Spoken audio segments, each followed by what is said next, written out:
법정을 제가 좀 다녀왔어요. 아는 변호사가 비즈니스 밸류에이션 리포트를 한 장 써달라고 한 달 전쯤에 얘기를 했는데, 아무튼 간에 그거에 대해서 전문가가 그 법정에 서서 증언을 해야 된다는 그런 요청이 들어와서 월요일 날 아무튼 가가지고 한 3시간 정도 법정에 머물고 거기서 1시간 동안 판사 앞에서 그 상대편 변호사가 여러 가지 물어보는 거에 대해서 답을 하고 왔습니다. 제가 그런 걸 통해서도 느끼는 것이 일개 세상 판사 앞에서 또 상대편 변호사 앞에서 얘기를 하려고 해도 나름대로 준비를 철저히 해가지고 올라가서 있는 사실을 그대로 얘기하고 와야 돼요. 제가 올라가서 위증을 한다든가 없는 거를 얘기한다든가 농담을 한다든가 그럴 수가 없는 자리죠. 이 예배라는 이 자리, 제가 하나님의 말씀을 이렇게 증거하고 있는 자리, 비단 저만이 아니라 수많은 사람들이 나름 하나님의 말씀을 증거하는 이 자리는 재판장 되시는 우리 하나님 주님 앞에서 또 여러 증인들 앞에서 하는 얘기거든요. 허튼 소리, 또 어떠한 농담 이런 것을 하는 자리가 아니로구나 하는 것을 다시 한번 강하게 느끼는 시간이 되었습니다.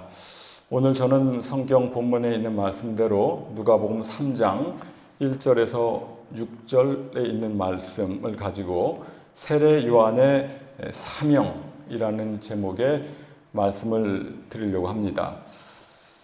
세례 요한 하게 되면 우리 예수님께서 마태복음 11장 11절에 세례 요한에 대해서 평을 하셨어요. 평가를 하셨는데 여자가 낳은 자 중에 세례 요한보다 큰 이가 없다 이렇게 예수님께서 세례 요한을 평가했습니다. 그런데 저 생각에도 그렇고 우리 인간 편에서의 세례 요한을 한번 생각해 보게 되면 여자가 낳은 자 중에서 세례 요한보다 억울한 자가 없다. 이것이 오히려 우리 모두에게 더 설득력이 있는 그러한 평가로 다가오지 않을까 싶어요. 얼마나 억울합니까? 따져보면. 세례 요한이 태어날 때 보통 사람이 아니죠.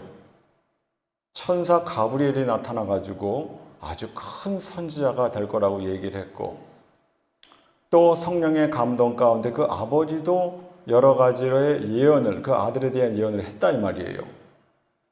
그러다 보니 그 부모뿐만이 아니라 주변 모든 사람들로부터 기대를 한 몸에 받고 태어난 사람이 바로 이 세례 요한인데, 빈들에서 소년 때부터 나가 생활하더니 급기야 한 30세 정도 된다고 하게 될 때 하나님의 계시를 받았다고 하더니 나가서 몇 마디 한 다음에 붙들려 가지고 죽는데 목이 잘려 가지고 쟁반 위에 목이 올라갔단 말이에요.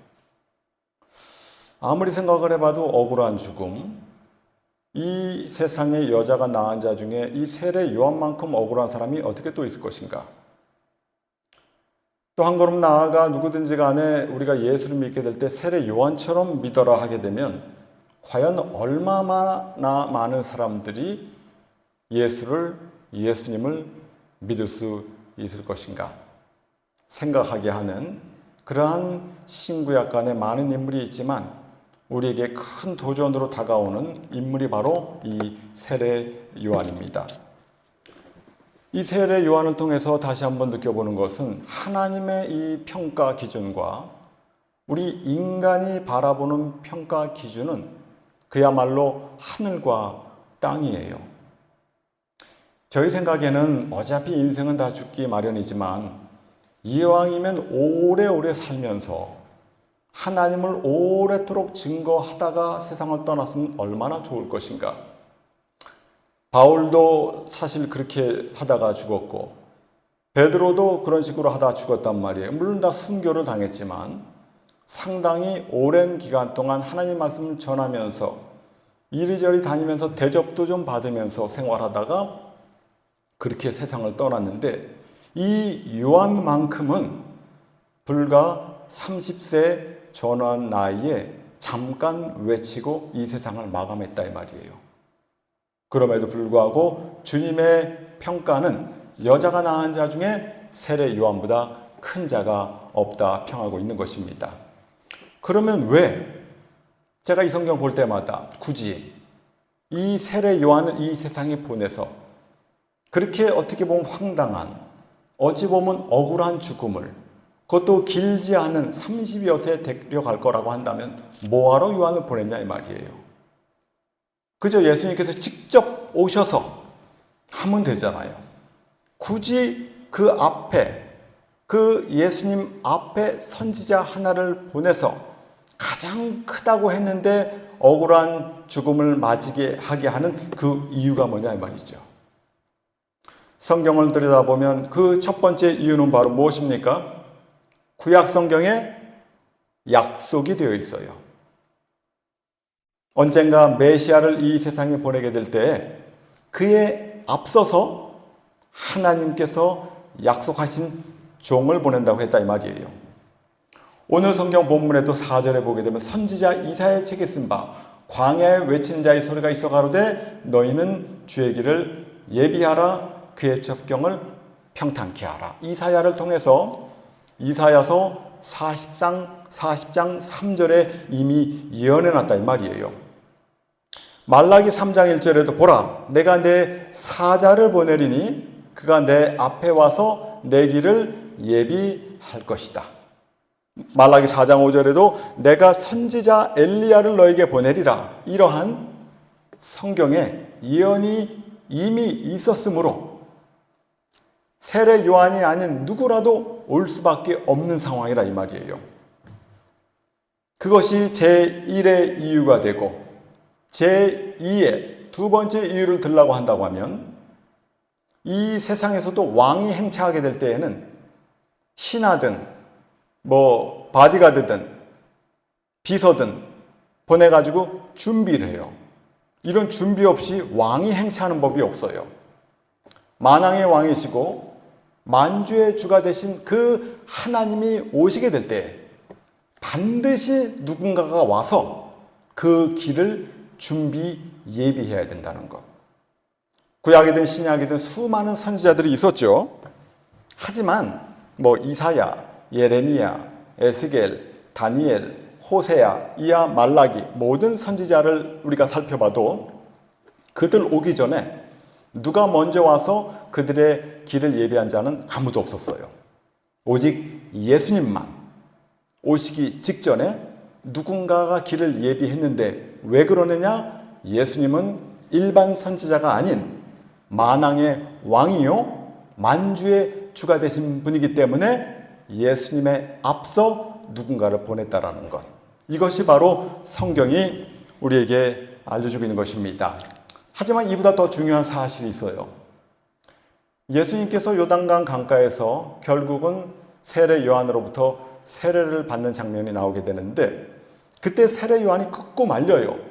내가 당신에게 세례를 받아야 되는데 어떻게 나에게 오시나이까? 그때 주님의 말씀이 나에게 세례를 베풀어서 하나님의 모든 의를 이루는 것이 마땅하다 이런 얘기를 했어요.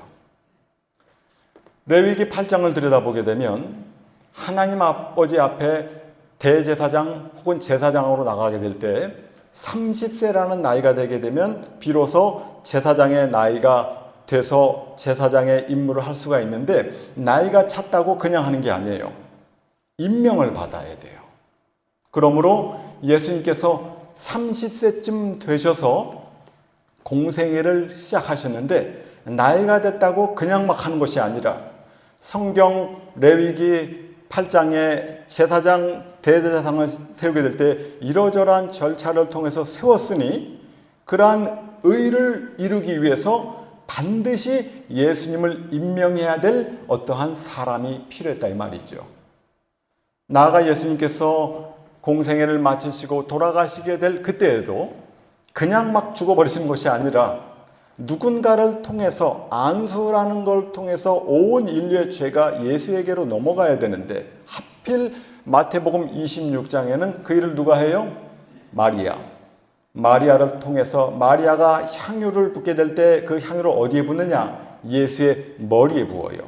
예수의 머리에 붓게 되는 그 일을 통해서 온 인류의 죄가 예수님께로 넘어가는 그걸 통해서 결국은 예수님께서 십자가에 달려 돌아가시는 그 일을 하게 됐는데, 레위기에도 역시 보게 되면 범죄한 사람이 있게 될 때에는 소든 양이든 염소든 끌고 와서 그 위에 안수를 한단 말이에요. 그래서 죄가 넘어갔으므로 그 짐승을 잡아서 죽이게 될 때 그 사람의 죄가 용서함을 받았다라는 이러한 하나님의 말씀을 이루기 위해서 마리아를 통해서 예수님께서 돌아가시게 될 때에도 그러한 일이 있었다, 이 말입니다. 그러면 이 일을 하기 위해서 온 이 요한에 대한 어떤 배경을 좀 생각해 봅니다. 요한의 아버지는 우리가 아는 바대로 사가랴죠. 사가랴. 근데 이 사가랴는 아론의 자손이랍니다. 이 사가랴의 부인은 엘리자벳인데 엘리자벳 역시 아론의 자손이에요. 아주 존귀한 그런 명문가 출신이에요. 이 아론에게는 4명의 아들이 있었어요. 나답, 아비후, 엘르아살, 이다말. 4명의 자손이 있었는데, 레위기 10장을 들여다보게 되면 레위기 8장에 그 아들들을 제사장으로 세웠어요.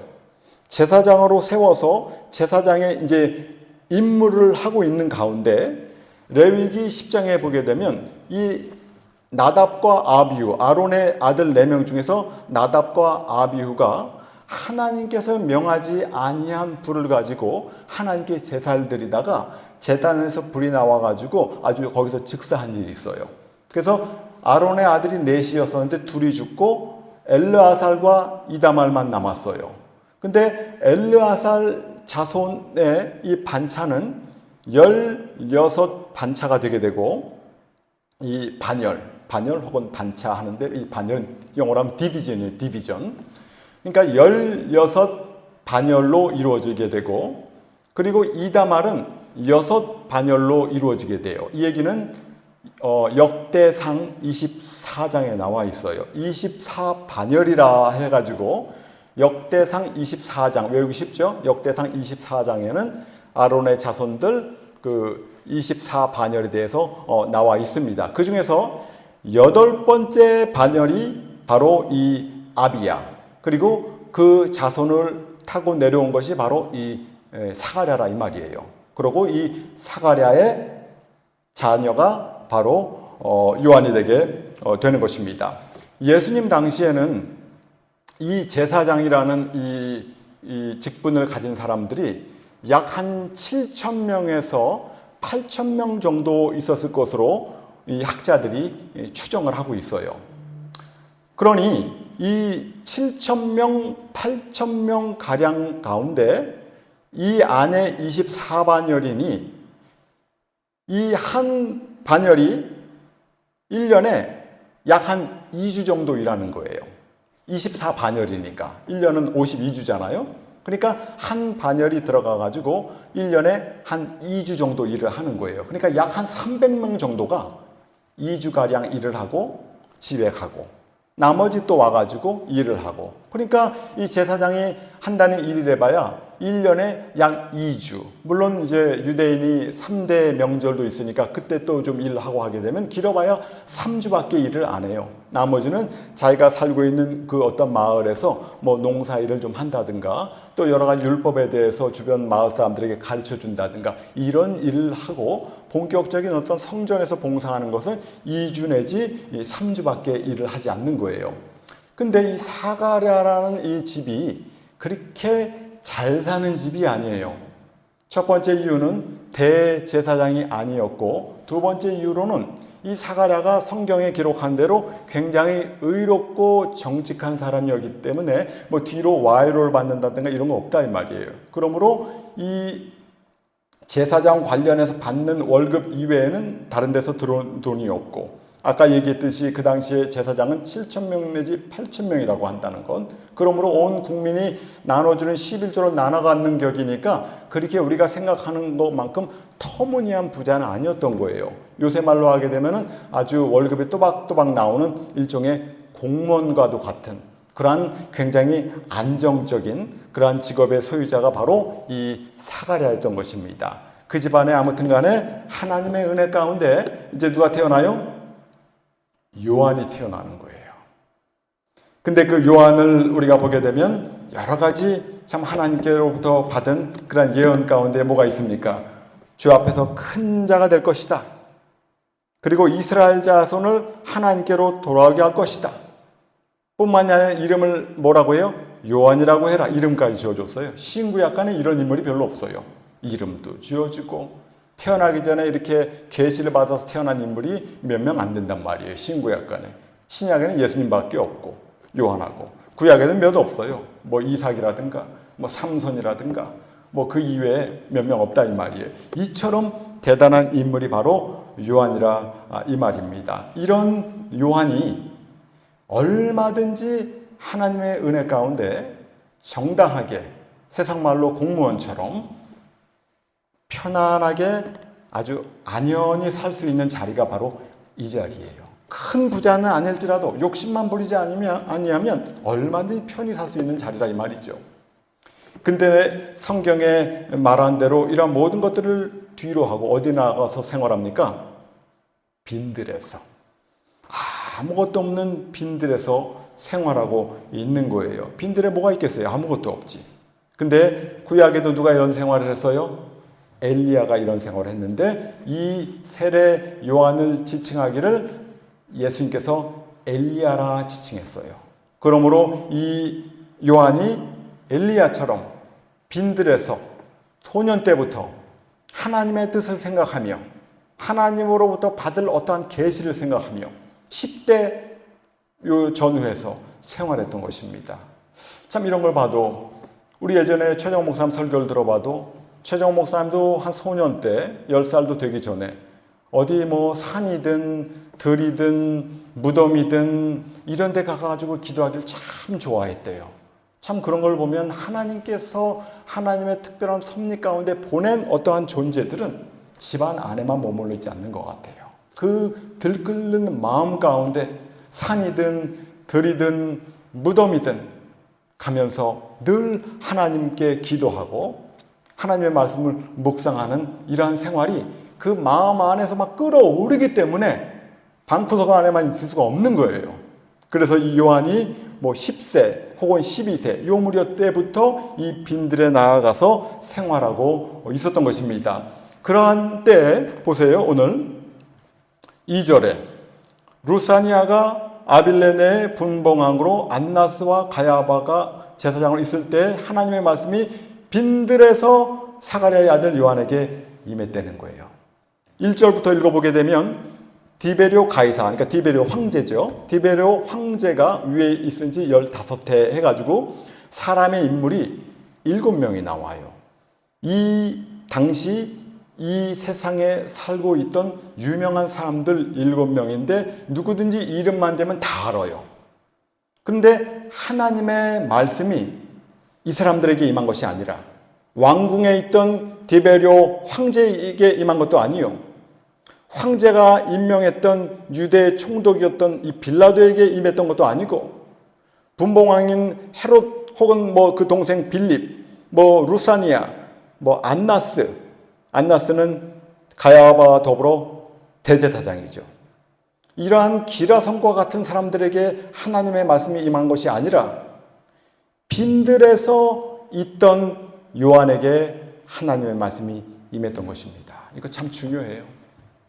우리 온 세상은 대통령을 바라보기도 하고 온 세상은 큰 교회 명망 있는 명성 있는 그런 어떤 대목사님들을 바라보기도 하고 하지만 오히려 거기에는 하나님의 말씀이 임한 것이 아니라 아무도 거들떠보지 않는 그 어디 총구석에 있는 그 무명의 선지자 요한에게 하나님의 말씀이 임한 거예요.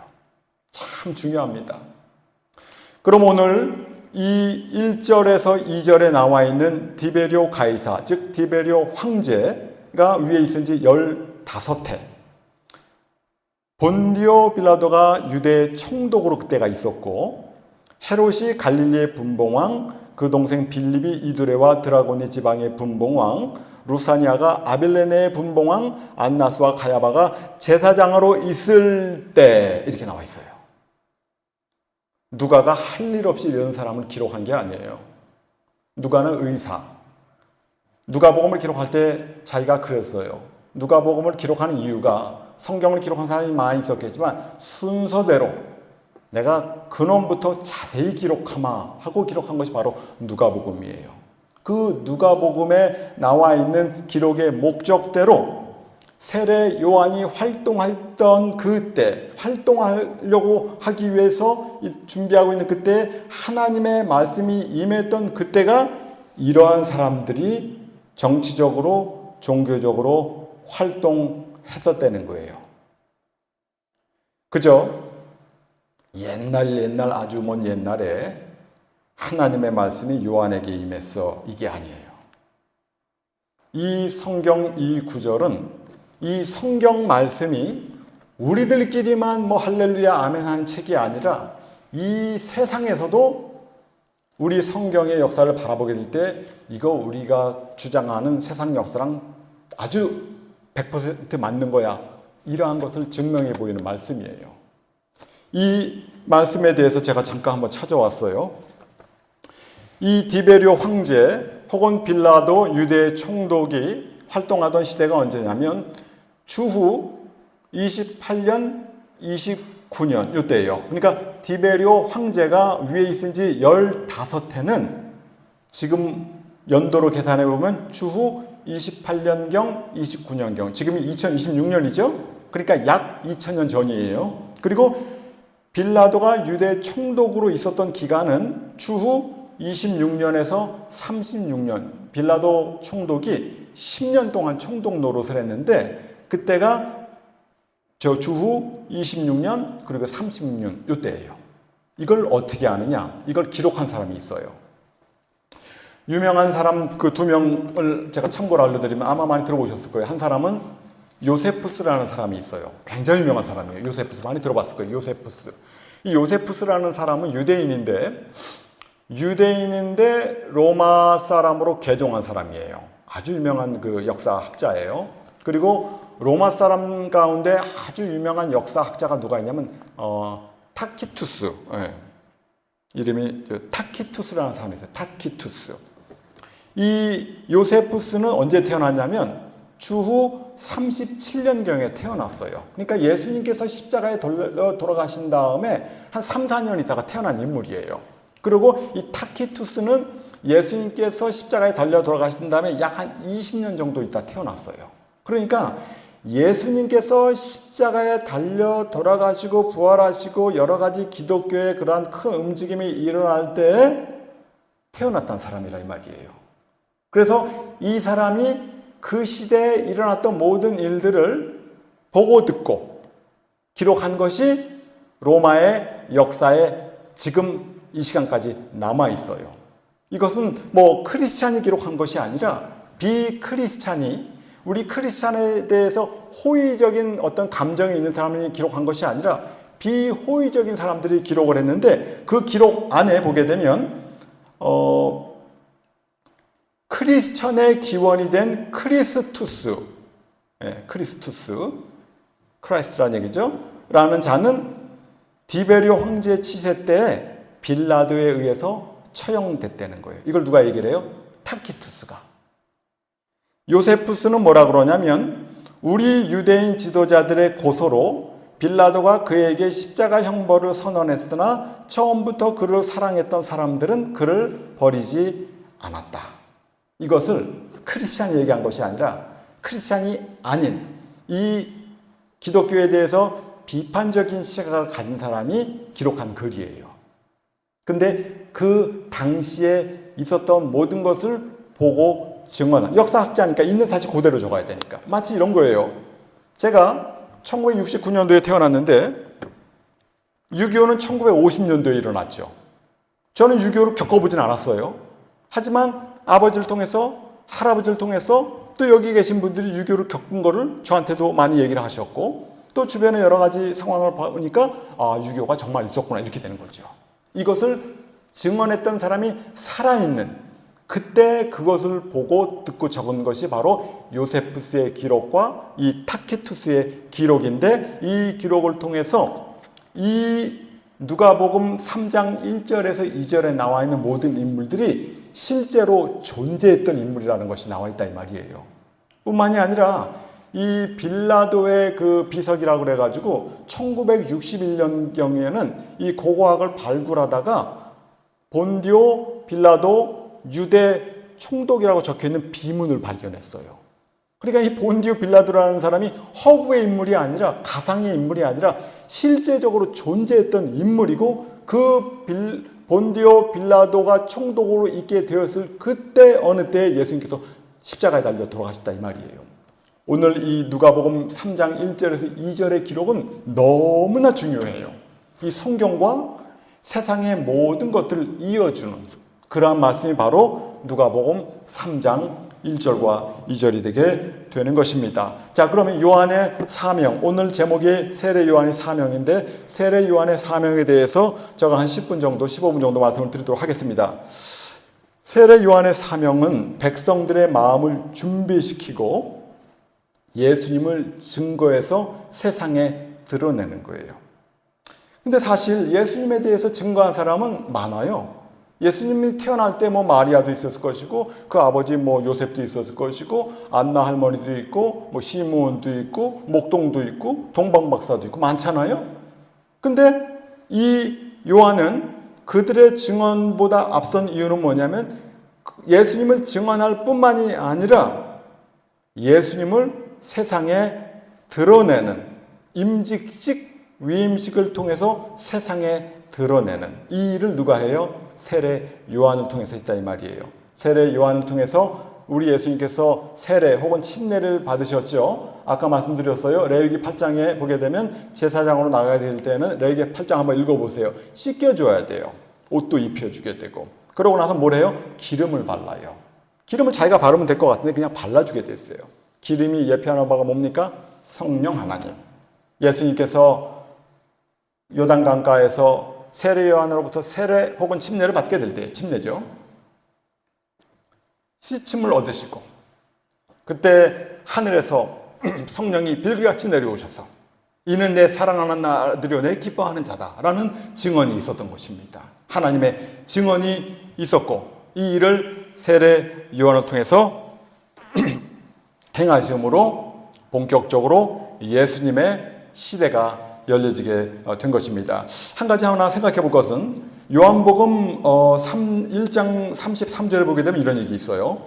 요한이 뭐라 그러냐면, 나도 그를 알지 못하였으나 나를 보내어 물로 세례를 주라 하신 그이가 나에게 말씀하시되 성령이 내려 누구 위에 머무는 것을 보거든 그가 곧 성령으로 세례를 주는 줄을 알아라 얘기했어요. 근데 세례를 베풀기 전에 마태복음 3장을 읽어보다 보면 아직 세례를 베풀기 전인데 세례 요한이 예수님을 알아봐요. 그럼 이 문장 두 개가 좀 이렇게 상충이 되잖아요. 요한복음 1장 33절에는 나도 그를 몰랐어. 세례를 주었는데 갑자기 성령이 비둘기같이 내려오는 걸 봤기 때문에 나도 그를 아는 거야. 이렇게 얘기를 했는데, 마태복음을 읽어보다 보면 예수님께서 무리 가운데 있다가 다가오게 될 때 그를 알아보고, 내가 당신한테 세례를 받아야 되지 어떻게 당신이 나에게로 오시나이까, 이 얘기를 했다는 얘기는 예수님을 알아봤다는 얘기거든요. 이게 뭐냐면, 세례 요한이 예수님을 몰라봤는데 무리 가운데 섞여 있는 예수님이 다가오시게 될 때 직감적으로 그 예수를 알아본 거예요. 마치 그 마리아가 자기 엄마한테 문안 인사 오게 될 때 그 뱃속에 있던 세례 요한이 마리아의 음성을 듣고 성령이 충만하여 뱃속에서 뛴 적이 있죠. 이런 것처럼 예수님께서 다가오시는 그 순간 예수님을 바라보게 될 때 이분이 그분인가 보다 라는 생각이 그 마음에 들어온 거예요. 그러고 세례를 베풀고 나니 아니나 다를까 그에게 성령이 강림하시는 그것을 봄으로 확신을 갖게 되었고, 그 후에 더욱더 확신 있게 증거하는 거예요. 내가 말하지 않았느냐? 나는 너희에게 회개케 하기 위해서 물로 세례를 주거니와 내 뒤에 오시는 이는 나보다 능력이 크셔서 그는 너희에게 불과 성령으로 세례를 주실 것이다. 항상 얘기해 왔는데 이분이 바로 그분이야. 온 세상 죄를 지고 가는 하나님의 어린 양이 바로 이분이란 말이야 하면서 제자들에게 증거하는 일을 하고 있었던 것입니다. 세례 요한이 예수님의 올 길을 준비하는 과정 속에서 많은 사람들에게 회개를 촉구하면서 물로 세례를 줬어요. 근데 이것이 사실 그 당시에 있어서 이 제사장과 성전 제도에 대한 크나큰 도전이었어요. 죄라는 것은 어떻게 씻김을 얻었습니까? 그 당시에. 죄를 지면 소, 양, 비둘기를 갖고 가서 성전에 가서 제사를 드려야 돼요. 소, 양, 비둘기 이런 걸 들고 제사장한테 가서 성전에 가서 제사장을 찾아본다는 얘기는 자기의 죄가 용서함을 이제 그런 걸 통해서 봤지만 제사장 혹은 성전 입장에서 보게 되면 그게 다 뭐예요? 돈이에요. 사람들이 죄를 회개하러 소, 양, 비둘기 끌고 오게 되면 그것이 다 제사장 입장에서는 돈이라 이 말이에요. 근데 세례 요한은 그런 걸 마다하고 그저 죄를 회개하고 물로 씻어가지고 죄를 없애준다고 하고 있으니 이것이야말로 성전 제도와 제사장 제도에 대한 뭐예요? 심각한 도전이 되는 거예요. 근데 그 일을 누가 해요? 제사장인 요한이 하고 있는 거예요. 물론 구약 성경에도 수많은 선지자들이 와가지고 얘기를 합니다. 너희들이 천천에 만만의 그 어떤 양이나 소나 이런 게 다 뭔 상관이냐? 하나님의 인자를 구하고 공의를 사랑하고 하나님의 뜻대로 살아가는 것이 중요한 것이지 제사 이게 다 뭔 말이냐? 말라기 선지자 말합니다. 성전문을 차라리 닫기 바란다. 쓸데없는 거 자꾸 갖고 와서 제사 드리지 말아라. 이런 얘기를 한 적은 있지만 요한처럼 이렇게 대놓고 막 이런 적은 없었다 이 말이에요. 근데 우리가 요한을 명명하기를 뭐라고 명명합니까? 세례 요한이라고 하죠. 요한이 자기가 그냥 임의로 나가서 세례한 것이 아니라 하나님께서 명령을 한 거예요. 왜? 네가 할 일은 세례를 베풀므로 일반 백성들의 죄를 씻어주는 일을 하면서 오실 메시아의 길을 예비하고 그러다가 언젠가 예수님이 나타나게 되면 그를 사람들에게 증언해야 되는 것이다. 이 일을 하기 위해서 하나님께서 그에게 세례를 베풀라고 했기 때문에 한 거예요. 그러한 일을 세례 요한이 하고 있었습니다. 자, 그러면 여기서 좀 짚고 넘어가야 될 내용이 있어요.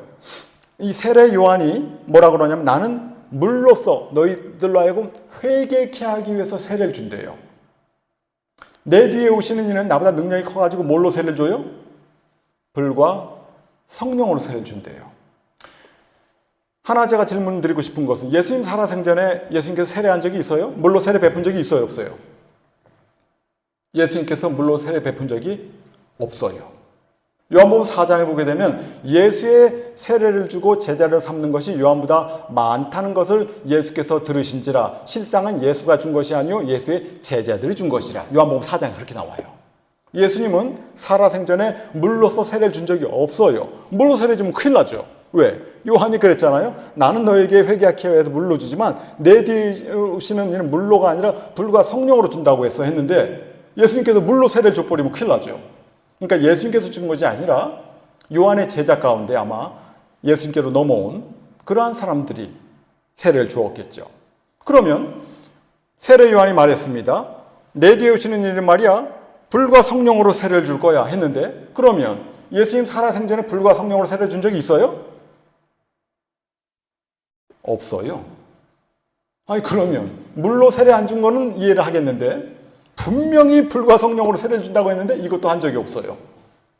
아니 그러면 세례 요한이 거짓말한 것인가? 이게 도대체 뭔 말인가? 그리고 또 한 가지 분명히 세례 요한이 뭐라고 그러냐면 나는 너희로 하여금 회개케 하기 위해서 물로 성령을 준다고 했거든요. 아니 그러면 회개하면 다지 뭘 딴 세례가 뭐 또 필요해? 그렇잖아요? 우리가 회개하면 영생구원 얻는 것이지 뭔 딴 회개가 필요하냐 이 말이에요. 또 한 가지 그러면 우리가 현대교회에서 행하는 이 세례는 뭔 세례라는 말인가? 물로 주니까 죄 씻음을 받는 요한의 세례인가? 이게 도대체 우리가 받는 세례는 뭔가? 이거 모르는 사람 많더라고요. 물로 주니까 요한 세례로 아는 사람들도 있어요. 정말 아닌 게 아니라. 제가 물어보니까 그 요한 세례 아니야? 그렇게 아는 사람이 있더라고요. 요한 세례가 아니겠죠, 물론. 자, 그러면 이거에 대한 답을 드립니다. 예수님께서 물로 세례를 준 적이 없어요. 예수님은 뭘로 세례를 줘요? 불과 성령으로 세례를 줘요. 불과 성령 하니까 이렇게 따로따로 있는 게 아니에요. 성령으로 세례를 주는 분이 바로 예수님이에요. 언제 그런 일이 있었는가? 예수님 살아생전은 그런 일이 없었어요. 예수님께서 죽으신 다음에 부활하시고 승천하시고 열흘 있다가 뭔 일이 있었어요? 성령이 오셨어요. 그 얘기를 하는 거예요. 사도행전 10장에 보게 되면 이런 얘기를 해요. 고넬료한테 베드로가 설교를 합니다. 갑자기 듣고 있는 모든 사람에게 성령이 임하면서 하나님을 높이는 막 방언도 하고 막 이렇게 난리를 치는 거예요. 그때 바울이 말하기를 내가 이들 하는 거 보니 예수님께서 말씀하시기를 예전에는 요한을 통해서 물세례를 베풀었지만 몇 날 못 되어 성령으로 세례를 받는다고 했는데 그 일이 내가 생각나노라 그 얘기를 해요. 베드로가 그 고넬료 그때. 그러므로 예수님께서 말씀하시는 그 성령의 세례라는 것은 예수님께서 십자가에 달려 죽으시고 부활하시고 승천하시고 열흘 있다가 오순절 사건 때 일어난 그 일을 말하는 거예요.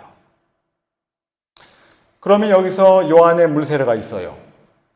그리고 예수님께서 말씀하시는 성령의 세례가 있어요.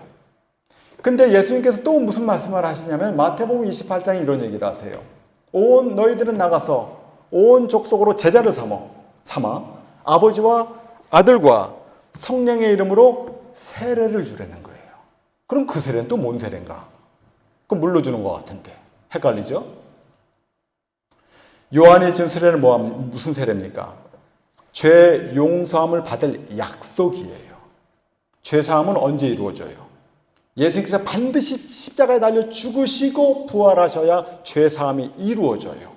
그러므로 성령 세례라는 것은 죄 사함의 약속이 이루어지게 되는, 성취가 되어지게 되는. 그러므로 요한의 세례만 받으면 안 되는 거예요. 요한의 세례라는 것 자체는 죄의 사함에 대한 약속이라고 한다면 예수님께서 말씀하시는 그 세례는 죄에 대한 약속의 성취라 이 말이에요.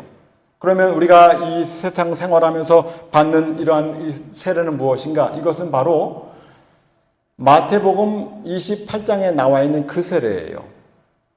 제자를 삼아 아버지와 아들과 성령의 이름으로 세례를 주라고 그랬어요. 누구한테 주랍니까? 거기서 제자에게. 회개한 자에게 주라고 그래요? 제자한테 주래요. 요새 이런 걸 모르는 것 같아요. 교회들이 잘. 교회 나와서 며칠 나와가지고 회개하고 뭐 하게 되면 그냥 주는 것 같은데 원래 성경이 그런 게 아니에요. 제자에게 주는 게 세례예요. 사도행전에도 보게 되면 8장에게 보게 되면 누구한테 세례 줬어요? 이디오피아 네시에게 줬죠. 사도행전 16장에도 보게 되면 그 간수가 있었는데 이제 정말 예수를 믿어서 온 집안이 구원 얻는 그런 것을 바라보고 바울이 세례를 준 적이 있어요. 세례는 아무에게 주는 것이 아니라 죄를 회개하고 제자가 되기로 한 그 사람에게 주는 것이 바로 세례라 이 말이에요. 그럼 성령 세례는 무엇인가? 그 기점, 아버지와 아들과 성령의 이름으로 물세례를 받는 그 기점을 기준으로 해서 그 전에 성령 세례를 받을 수도 있고 그 후에 받을 수도 있고 아예 못 받을 수도 있고 경우수가 여러 개가 있어요. 성령 세례에 대해서 예전에 제가 잠깐 말씀드린 바가 있는데 나중에 다시 말씀을 드리겠습니다. 여기서 기억하실 것은 무엇인가? 요한의 세례, 물로써 주는 그 세례는 무엇인가? 죄의 용서를 받게 될 것이라는 약속이에요. 그것은 세례 요한의 약속만이 아니라 구약에 나타난 모든 제사가 바로 약속이라 이 말이에요. 약속. 앞으로 예수님께서 오셔서 우리의 죄를 담당하시고 십자가에 달려 죽으셔서 모든 것이 다 속죄되는 그때 비로소 그 약속이 성취가 되는 거예요. 예수님께서 십자가에 달려 돌아가셨어요. 부활하셨어요. 그러므로 말미암아 비로소 성령이 오실 준비가 되게 된 것입니다. 그러면 예수님께서 오시기 전에 예수님하고 나이도 비슷한 요한이 잠깐 일하다가 죽었다 이 말이에요. 왜 이렇게 허무하게 죽었는가? 요한이 얘기를 합니다. 그는 흥하여야 하겠고 나는 쇠하여야 하리라. 참 중요합니다. 예수님은 흥하여야 하겠고 하나님의 나라는 흥하여야 하겠고 나는 쇠하여야 하리라. 이게 하나님의 자녀들의, 하나님의 종들의 자세입니다. 하나님이 올라가야 돼요. 하나님이 영광을 받아야 돼요. 교회의 복음이 확장이 돼야 돼요. 내 자신이 확장이 되는 것이 아니라, 내 이름이 널리 널리 알려지는 것이 아니라 하나님의 이름이, 하나님의 복음이, 하나님의 역사가 나를 통해서 나는 내려갈지라도 이것이 두루두루 퍼져지게 되는, 이것이 아니게 된즉 자기가 올라가면 뭐예요? 마귀. 하나님의 보좌를 넘보려고 하는 마귀가 따로 없는 거예요. 그는 흥하여야 하겠고 나는 쇠하여야 하리라. 이것이 바로 세례 요한의 길이었던 것입니다. 생각해 보세요. 세례 요한이 죽지 않고 계속 살아있다고 생각해 보세요. 그러면 백성들의 마음이 갈렸을 거예요. 더러는 요한을 따라가고 더러는 예수님을 따라가고 그러면 안 되잖아요. 그러니까 하나님의 섭리 가운데 요한은 어떻게 돼요? 죽어야 되는 거예요. 죽었고 결국은 그 일을 예수님께서 이어서 하나님의 성업을 이루게 된 것입니다. 결론을 내겠습니다. 우리도 요한처럼 하나님의 뜻을 이루는 것을 가장 중요하게 생각해야 돼요. 내 뜻을 이루어 나가는 삶이 아니라 나의 어떤 이름을, 나의 업적을, 나의 뭔가를 이 세상에 나타내려고 하는 것이 아니라 하나님만을 드러내려고 하는 것. 저번에 얘기했어요. 너희는 세상의 소금이라는 것. 소금이 보입니까? 안 보이죠. 안 보이지만 역사하는 거예요. 이것이 바로 신자의 길이에요. 모든 것은 하나님께서 하시는 거예요. 예수님께서도 사도 요한도, 세례 요한도 그렇지만 오래오래 70년, 80년, 90년, 100년까지 일하다가 가면 얼마나 좋아요? 우리 생각에는. 하지만 사람이 1년 일하든 100년 일하든 결국은 하나님께서 하시는 거예요. 이 사람이 없으면 안 돼? 천만에. 모세가 없으면 안 돼? 천만에. 모세가 없어도요, 일은 얼마든지 잘 돼요. 여호수아가 없으면 안 돼? 여호수아가 없어도 돼요. 내가 없으면 안 된다는 누군가 있으면 그 사람은 없어야 돼요. 하나님의 일에 있어서는. 내가 없어도 일이 잘 될 거야. 왜? 하나님이 함께 하시니까. 우리 교회 최정 목사님 안 계시면 안 돼? 안 그래요. 얼마든지 잘 돼. 왜? 하나님이 계시니까. 하나님이 하시는 일이라 이 말이에요. 일은 결국은 누가 하는 겁니까? 하나님께서 시작하시고 하나님께서 이루는 거예요. 우리는 그럼 뭐예요? 그저 하나님으로부터 쓰임을 받는 존재인 거예요. 나는 이런 쓰임, 저 사람은 저런 쓰임. 요한은 30년 짧게 살다 갔지만 그런 쓰임. 어떤 사람은 오래 살다가 또 가는 또 그런 쓰임도 있고 하나님께서 하시는 거예요. 그러므로 아까 우리 김삼정 권사님, 우리 교회 언제 이렇게 많이 사람이 찰까 이제 이런 걱정도 하시고 얘기를 하셨는데 사람 차는 건 참 좋습니다만 그것도 이제 하나님께서 하시는 것이고 사람이 차든 안 차든 그것이 중요한 거 아니에요. 권사님 또 저 우리 모두가 하나님 아버지 앞에 요한처럼 쓰임을 받는 것이 중요해요. 그러한 모든 우리들이 하나님의 은혜 가운데 그런 삶을 살다가 요한처럼 목이 잘려 죽는 건 아닐지라도 또 모르죠. 아닐지라도 우리가 순간순간 하나님을 배반하지 말고 요한이 그 왕한테 그런 얘기만 안 했어도 목 잘려 죽지 않았어요. 불의를 참지 못하고 하나님의 의를 드러내므로 그런 길을 간 거예요. 우리가 불의와 타협하는 것이 아니라 하나님의 어떤 그 말씀을 가지고 좁은 길이지만 십자가 길이지만 그것을 요한처럼 흉내라도 낼 수 있는 그런 은혜가 여러분들과 저에게 있게 되기를 간절히 바랍니다. 기도하고 마치겠습니다. 하나님의 은혜로 우리 생각에는 요한처럼 억울한 사람이 없을 것 같은데 우리 주님의 평가는 요한보다 큰 자가 없다고 하니 참 우리의 생각과 하나님의 생각은 이다지도 괴리가 거리가 먼지요. 하나님 우리의 생각을 뒤로 하고 하나님의 생각을 받들어 하루를 살든 1년을 살든 100년을 살든 순간순간 하나님 배신 배반하지 아니하고 살아갈 수 있는 하나님의 복된 종으로 인도하여 주시옵소서. 모든 것 주님께 맡기옵고 이 모든 말씀 예수님의 이름으로 기도하옵나이다. 아멘.